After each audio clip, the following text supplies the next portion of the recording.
একটা প্রাণবন্ত মসজিদের অবকাঠামো, একটা প্রাণবন্ত মসজিদ যদি আমরা গড়তে চাই কি কি লাগবে? নাম্বার 1, যোগ্য ইমাম লাগবে।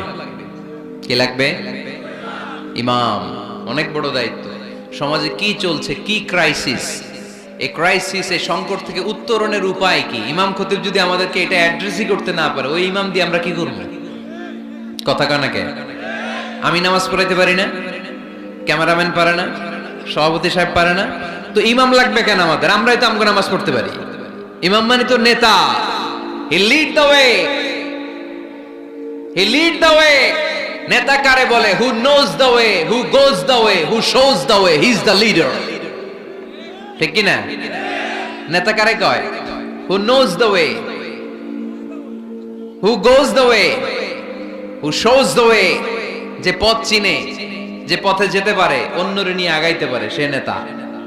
তাহলে ইমামের দায়িত্ব, খতিবের দায়িত্ব প্রতি শুক্রবারে গড় পড়তা আলোচনার দরকার নাই। সমাজে কি ক্রাইসিস চলতেছে? ডেঙ্গু। এই ডেঙ্গু অবরোধে, ডেঙ্গুকে ঠেকাতে বিশ্বনবী সাল্লাল্লাহু আলাইহি ইসলামের কি নীতিমালা ছিল, ওইটা শোনাইতে হবে আমাদেরকে ইমাম সাহেবের। ঠিক কি না? প্রচন্ড শীতের প্রকোপে কাঁপছে পুরো বাংলাদেশ, শীতকালে বিশ্বনবী কি আমল করছে ওইটা শোনাইতে হবে এখন আমাদেরকে। কথা কয় না? এখন চলতেছে শীত, আপনি খিজির আলাইহিস সালামের গল্প শোনাইতেছেন, হবে? ওই ইমাম খতিবের আমাদের দরকার নাই। কথা কি মাথায় ঢুকতেছে? কারেন্ট ওয়ার্ল্ডে কি চলে, কারেন্ট অ্যাফেয়ার্স কি চলে, ওইটার আলোকে ইসলামের সমাধান কি, ইমাম যদি ওইটা শোনাইতে পারে, হি ইজ আওয়ার ইমাম, হি ইজ আওয়ার খতিব। আওয়ার খতিব should be this qualified personality. এরকম লোক হইতে হবে। তাহলে একটা প্রাণবন্ত মসজিদের যে অবকাঠামো, আপনাদেরকে আজকে মাস্টার প্ল্যানটা দেই। নাম্বার 1, একজন যোগ্য ইমাম, যোগ্য খতিবের দরকার, যাদের বেতন হবে কমসে কম 1 লাখ টাকা। কত? হুজুর এইবার আর আমরা নাই, অহন আমি নাই, অহন আমনে থাকেন। দিবেন না? দিবেন না? ওইরকম ইমাম পাওয়া গেলে দেওয়া যাবে না? যাবে। মাশাআল্লাহ। শুনেন, জরুরি আলাপ, এটা জরুরি আলাপ আপনাদের সাথে। নাম্বার 2, প্রশস্ত এবং বড় এরিয়া নিয়ে মসজিদ করতে হবে, ছোট জায়গা নিয়ে না। একটা মসজিদ করতে হবে কমসে কম 50 বিঘা জায়গার উপর। কয় বিঘা? ওই যে ডরাই গেছে আমি। 50 বিঘা একটা জায়গা হইলো। এরকম জায়গা দেওয়ার মানুষ অনেক আছে। ওনারা এরকম সুন্দর মাস্টার প্ল্যান দিতে হইলে আজকের এটার পরে যে কত ফোন কল আমার কাছে আসবে যে হুজুর আমি 50 কোটি টাকা নিয়ে রেডি, আপনি এসে উদ্বোধন করে দিয়ে যাবেন মসজিদ। শুনবেন আপনারা কয়দিন পরে, আজকের এই আলোচনার পর ইনশাআল্লাহ। পড়েন, অনেক বড় প্রশস্ত এরিয়া নিয়ে আপনার মসজিদ করতে হবে। ঢাকার মসজিদগুলো দেখছেন চিপা গলি, এটা যে মসজিদ বোঝাই যায় না। আরে মসজিদের শান শৌকত আর ইমেজ দেখে বিধর্মী ভাইয়েরা মুসলমান হওয়ার জন্য পাগল হয়ে যাবে, মসজিদে ঢুকার জন্য পাগল হয়ে যাবে। কি সুন্দর মসজিদ তোমাদের, কত চমৎকার, ফ্যান্টাস্টিক, মার্ভেলাস মসজিদ তোমাদের। দেখতে যাব আমরা, দেখতে যায়ও। মালয়েশিয়াতে 4টা বড় মসজিদ আছে, 2টা পুত্রাজায়াতে। একটার নাম স্টিল মস্ক, মিজান তুয়াঙ্কু জাইনুল আবেদিন মস্ক, বিশাল মসজিদ। আরেকটা আছে পুত্রা মস্ক, মাহাথির মোহাম্মদ ওখানে সালাত পড়ে, ডক্টর জাকির নায়েক সালাত পড়ে, আমি যাই মাঝে মাঝে মসজিদে। এরপর মসজিদ বিলায়া আছে একটা, বিলায়া পেরসেকতুয়ান ফেডারেল টেরিটরি মস্ক, আল্লাহু আকবার, তুরস্কের ব্লু মস্কের আদলে করা। আরেকটা আছে মালয়েশিয়ার জাতীয় মসজিদ নেগারা, মসজিদ নেগারা বলে এটাকে, জাতীয় মসজিদ। এত সুন্দর মসজিদ, বিশাল এরিয়া নিয়ে মসজিদ, কোনো ছোট জায়গায় হবে না, বিশাল এরিয়া নিয়ে। 5 জায়গানা নামাজের জন্য আলাদা ছোট্ট মসজিদ জায়গা হতে পারে, কিন্তু জামে মসজিদ হলে ওটা ছোট বানাইলে চলবে? এটা যদি আমাদের সামাজিক ঐক্যের কেন্দ্রবিন্দু হয়, এটা তো অনেক বড় গ্যাদারিং এর জায়গা থাকতে হবে, ঠিক কি না? বিশাল এরিয়া নিয়ে মসজিদ হইতে হবে। 2 নাম্বার, পর্যাপ্ত পার্কিং ব্যবস্থা থাকতে হবে মসজিদে। একমত না দ্বিমত? এইখানে যদি আপনি জগৎ বিখ্যাত আলেম রাখেন, খতিব রাখেন, যিনি প্রতি সপ্তাহে কি ঘটে বাংলাদেশে ওইটারে কোরআন হাদিসের আলোকে ব্যাখ্যা করে, তো ওনার কথা শোনার জন্য এরকম লাখ লাখ লোক জড়ো হবে না? এরা এদের প্রাইভেট কার নিয়ে আসবে, অনেক এলিট লোকেরা প্রাইভেট কার নিয়ে আসবে ওনার খুতবা শোনার জন্য। অনেকে নিজের হুন্ডা চালায় আসবে, সাইকেল নিয়ে আসবে, তো এগুলো রাখবে কোথায়? রাস্তায় জ্যাম বাজাবেন নাকি? না, বিশাল পার্কিং লট থাকবে। ওই পার্কিং লটে প্রত্যেকের পার্কিং এর ব্যবস্থা থাকবে। প্রয়োজনে এই পার্কিং এর মধ্য দিয়ে আইডিয়া জেনারেটিং একটা সিস্টেম আপনি করতে পারেন, যে গাড়ি পার্ক করলে 20 টাকা, হুন্ডা পার্ক করলে 10 টাকা। এক জায়গায় আমার মাহফিলে শুধু পার্কিং দিয়ে কামাইছে 7 লক্ষ টাকা। সুবহানাল্লাহ নাই? This is called idea. বর্তমান পৃথিবীতে আইডিয়ার বড় দাম। পার্কিং লট রাখতে হবে, বিশাল বড় পার্কিং লট। মসজিদ ছোট জায়গায় হবে না, অনেক বড় জায়গায় খোলামেলা ভেন্টিলেশন সিস্টেম থাকতে হবে। এরপরে মনোরম ওয়াশ এরিয়া লাগবে, ওয়াশ এরিয়া যেখানে সুন্দর অজু করা যায়, গোসল করা যায়।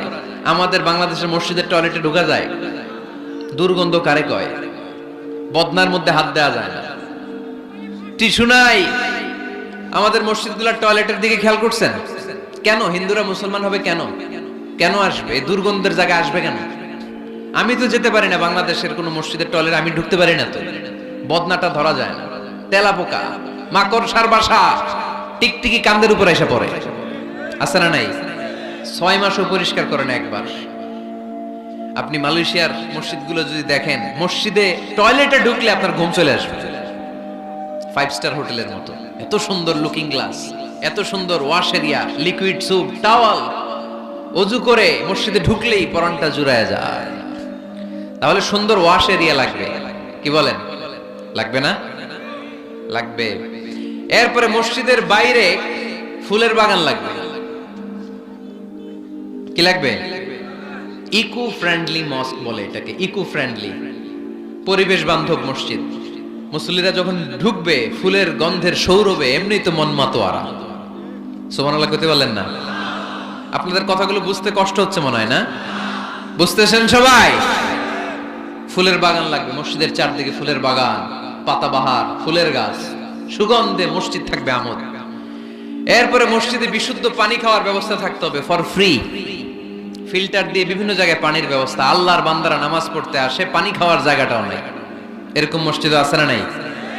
সুন্দর পানি খাওয়ার ব্যবস্থা রাখতে হবে আপনাদের ওই মসজিদে, যে মসজিদটাকে সামাজিক ঐক্যের কেন্দ্রবিন্দু আপনারা বানাতে চান। এই আপনারা উঠছেন কারা কারা? কি হয়েছে আপনাদের? হ্যাঁ, বসেন বসেন বসেন, একসাথে যাব আমরা। তাহলে ফুলের বাগান গেল না, এটাকে বলে ইকো ফ্রেন্ডলি মস্ক, পরিবেশ বান্ধব। বিশুদ্ধ খাবার পানি। এরপর লাগবে এয়ারকন লাগবে, সিসি ক্যামেরা লাগবে, ক্লোজ সার্কিট ক্যামেরা, কোনো সমস্যা হলে যাতে ফুটেজ আমরা বের করতে পারি, কি বলেন? উন্নত কার্পেট লাগবে, ডিজিটাল সাউন্ড সিস্টেম লাগবে। অনেক জায়গায় আল্লাহু আকবার, ওদিকে মুকাব্বির কয় আল্লাহু আকবার, মাইক নাই, মাইক নষ্ট। তো মাইক নষ্ট, আপনি কি করছেন? ঠিক করেন না কেন এগুলো? ডিজিটাল সাউন্ড সিস্টেমের কোনো বিকল্প নাই। এরপর জুতা রাখার নিরাপদ বাক্স লাগবে। কি কন? বড় লোকেরা মসজিদে যায় না জুতা চুরির ভয়ে। এর জুতার দাম 30,000 টাকা। মসজিদে যায় কি এটা হারাবে নাকি? কথা বলেন। ওখানে যদি জুতা রাখার সেলফ সিকিউরিটি বক্স থাকতো, উনি 10 টাকা দিয়ে হইলে ওখানে রাখতো, পরে টোকেন দিয়ে আবার নিজের দামে জুতা ফিরিয়ে নিত। কথা বলেন। প্রতিটা মসজিদে এরকম জুতা রাখার সুন্দর নিরাপদ বাক্সের দরকার আছে না নাই? তারপরে সূত্রা লাগবে, সূত্রা। সুন্নত নামাজ পড়ার জন্য এই যে সূত্রা থাকে না, যাতে সামনে দিকে গেলেও সমস্যা নাই, এই সূত্রাগুলো লাগে। রেহাল লাগবে, টিস্যুর বক্স লাগবে, টাওয়াল লাগবে, আতরের বোতল লাগবে। মসজিদের বিভিন্ন জায়গায় আতরের বোতল থাকবে, পারফিউম মেখে মেখে নামাজে দাঁড়াবেন। আর রমাদানে এই মসজিদের ভিতরে একসাথে ইফতারি করার সুযোগ থাকতে হবে। কথা বলেন ঠিক কিনা? কি দরকার ঘরে ইফতারি করার? ইফতারিগুলো নিয়ে আপনি মসজিদে যান, মহিলারা মহিলাদের এরিয়াতে বসবে, ভাইরা ভাইদের এরিয়াতে। কি সুখ, আনন্দের হাসি হাসেন, একসাথে খান। সারাদিনের রোজার কষ্টটারে ভুলায় দিবে কে? আল্লাহ। ফ্যামিলি নিয়ে মসজিদে যান আর না যান, ইফতারি পাঠায় দেন, অথবা পথিকদের জন্য, মুসাফিরদের জন্য ইফতারির ব্যবস্থা রাখেন। একসাথে ইফতারি করবেন মসজিদে। মসজিদে নববীতে তাই হতো। নারীদের জন্য আলাদা জায়গার কথা বলেছি, এটা হবে সেফটি এন্ড সিকিউরিটির সাথে। পুরুষদের দরজা একদিকে, নারীদের দরজা আরেকদিকে। নারীরা নারীদের ওই জায়গা দিয়ে ঢুকবে, ওই জায়গা দিয়ে বের হবে। এটা আলাদা দেয়াল দেয়া থাকবে, এদের টয়লেট আলাদা, ওয়াশরুম আলাদা, ওয়াশিং এরিয়া আলাদা, সবকিছু হবে আলাদা। নারীদের মসজিদে আসার দরকার আছে না নাই? সেফটি সিকিউরিটির সাথে তারাও এসে কোরআনের কথা শুনতে হবে। এই মসজিদ 24 ঘন্টা খোলা থাকতে হবে, 24 আওয়ার্স। কয় ঘন্টা? প্রায় মসজিদের লাইট বন্ধ করে দেয়, টয়লেট বন্ধ করে দেয়, আছে না নাই? তাহাজ্জুদ পড়তে অনেকে যেতে পারে না। মুসাফির মানুষ রাত 12টার দিকে নামাজটা পড়বে, সুযোগ নাই, আছে না নাই? মসজিদের সিকিউরিটি গার্ড লাগবে, করা সিকিউরিটি গার্ড, চারদিকে সিকিউরিটি গার্ড থাকতে হবে। শিশুদের জন্য আলাদা জায়গার কথা বলেছি। এই মসজিদে সেমিনার হল থাকবে। কি থাকবে? এখানে প্রতি মাসে সেমিনার হতে হবে। কমিউনিটি সেন্টার থাকবে মসজিদের পাশে অ্যাটাচ করা। কি সেন্টার? এলাকার সব বিয়ে টাঙ্গাইলের এই মসজিদ হইতে হবে। কথা কন। এজন্য তো মেয়েরা উলঙ্গ জামা পরে বিয়ের অনুষ্ঠানে নাচে কেন? মসজিদে বিয়ে হয় না যে? এগুলো তো হয় বাড়ির ছাদের উপরে, দুম্মা চলে দুম, নাচানাচি, হিন্দি গান। মসজিদের কমিউনিটি সেন্টারে বিয়ে হলে হিন্দি সিনেমা লাগানোর সাহস কেউ পাবে? নারীগুলো সব হেজাব আর বোরকা পরে আসবে বিয়ের অনুষ্ঠানে, ঠিক কি না? সামান্য খেজুর বিতরণ করে বিয়ে শেষ, এটাই বিয়ের অলিমা। এদিকে ইজাব, এদিকে কবুল। খেজুর ছিটাই দিলাম, খায়া বাড়িতে জানার দোয়া করেন। সহজ না কঠিন? সহজ না কঠিন? কমিউনিটি সেন্টারে বিয়ে হবে, মসজিদের সাথে অ্যাটাচ করা। মসজিদের সাথে অ্যাটাচ লাইব্রেরি থাকতে হবে। কি থাকতে হবে? এই লাইব্রেরিতে পড়াশোনা করবে এলাকার লোকজন। সর্বশেষ মসজিদ ম্যানেজমেন্ট অফিস থাকবে। এই যে পুরো মসজিদের মাস্টার প্ল্যান আপনাদের সাথে শেয়ার করলাম, এটার ম্যানেজমেন্ট বিভাগ থাকার দরকার আছে না নাই? এই ম্যানেজমেন্ট অফিস থাকতে হবে। এরকম মসজিদ বাংলাদেশে হোক, আমরা চাই কি চাই না? 64 জেলায় 64টা লাগবে। আমি একটা করব ঢাকায়, আর বাকি ব্যবসায়ীরা, বিজনেস ম্যাগনেট, সিআইপি যারা আছে আপনাদের এলাকায় আপনারা করবেন। যে কোনো সিআইপি, ভিআইপি, এমপি, মন্ত্রী আমার সাথে যোগাযোগ করতে পারেন। আমি আপনাদেরকে ইন ডিটেইলড এই মাস্টার প্ল্যান দিব। আপনার জেলায় জেলায় মসজিদ করলে প্রয়োজনে আমি নিজে যে উদ্বোধন করে দিয়ে আসবো। কিন্তু এরকম মডেল মস্ক, আল ওয়াসাতিয়া মডেল মস্ক প্রতিটি জেলায় জেলায় বাংলাদেশে থাকার দরকার আছে না নাই? শুধু নামাজের জায়গা বানায় রাখছি আমরা। কত কিছু করা যায়, কত নানামুখী কার্যক্রম আছে মসজিদের। এই মসজিদে তালিমুল কোরআনের প্রজেক্ট থাকবে। কোরআন শিক্ষার আসর শিশুদের, মহিলাদের, বয়স্কদের দরকার আছে না নাই? আজীবন নামাজ পড়ি নাই, বুঝি নাই, ওয়াজগুলো শুনে এখন নতুন করে অনেকের হুঁশ ফিরতেছে। হুজুর কি করব, বয়স তো 50, নামাজের নিয়ম জানি না, কোরআন পড়তে পারি না। তাদের জন্য, বয়স্কদের জন্য কোরআন শিক্ষার আসর, শিশুদের জন্য কোরআন শিক্ষার আসর। তাহফিজুল কোরআন প্রজেক্ট থাকবে মসজিদে। তাহফিজুল কোরআন project full time, part time. 30 পারার হাফেজ, 5 পারার হাফেজ, 7 পারার হাফেজ, সমস্যা নাই। আমাদের দেশে মনে করে এক বাবার 5 ছেলে, একটারে হেফজখানায় দিছে, তুই 30 পারাই করবি, আর বাকি 4 পোলা ওগর ইংলিশ মিডিয়ামে দিছে, তোকে কোনো দায় দায়িত্ব নাই, তোরা খালি দুম্মা চলে দুম। আছে না নাই? এটা একটা ভুয়া আইডিয়া। একজনে 30 পারা মুখস্থ করবে, বাকি ছেলেগুলা করবে না। না, এটা না। যে যতটুকু পারে। আরব দেশে, মিশরে আমি পড়াশোনা করেছি 5 বছর। আমি মিশরের ড্রাইভারদের সাথে দেখলে জিজ্ঞেস করতাম, হাবিবি আমেলে হাফিজতে কাম গুজ মিনাল কোরআন, কোরআনের কয় পারা মুখস্থ পারো? বলে মালিশ বা আশরাত আকজাবাস। সরি, আমি আসলে বেশি মুখস্থ করতে পারি না, 10 পারা করছি। ড্রাইভার, সুবহানাল্লাহ নাই? মিশরের এমন কোন লোক নাই যারা 5 পারা 10 পারা কোরআনের হাফেজ না। তার মানে কোরআনের হাফেজ পার্ট টাইমও হওয়া যায়। ইংলিশ মিডিয়ামে পড়বে আপনার ছেলে, বিকেল বেলা পার্ট টাইম তাহফিজে এসে ও কোরআন হেফজ করবে। এরকম ছেলের দরকার আছে না নাই? ইংলিশেও কথা বলবে, কোরআনের ব্যাখ্যাও করে দিবে। চিল্লায় বলো ঠিক কি না? তালিমুল কোরআন প্রজেক্ট, তাহফিজুল কোরআন প্রজেক্ট। সাপ্তাহিক প্রশ্নোত্তর পর্ব থাকবে আপনাদের এই মডেল মস্কে। জীবন ঘনিষ্ঠ কত প্রশ্ন বোনদের থাকে আমাদের কাছে করে, এই প্রতিটা জেলার মসজিদ থেকে এগুলোর ফতোয়া দেওয়া হবে, ঠিক কি না? মাসিক ধারাবাহিক তাফসির প্রোগ্রাম চলবে মসজিদে। তাফসির প্রোগ্রামে আজকে কি বইলা গেছে সারা বছর আর খেয়াল থাকে না, কিন্তু প্রতি মাসে যদি এই জামে মসজিদে বিশ্বভিত্তিক তাফসির হয়, তাহলে ফিডব্যাক নেওয়ার সুযোগ আছে না নাই? কথা কি বুঝতে পারতেছেন আপনারা? মসজিদের উদ্যোগে যুবকদের জন্য অনেক অ্যাক্টিভিটিস দরকার। নাম্বার 1, খেলাধুলা। মসজিদের পাশেই প্লেগ্রাউন্ডে খেলাধুলার আয়োজন করতে হবে। কথা কি শুনতেছেন? আল্লাহর হাবিব নিজে মসজিদে নববীর পাশে খেলাধুলার আয়োজন করেছেন। সুবহানাল্লাহ নাই?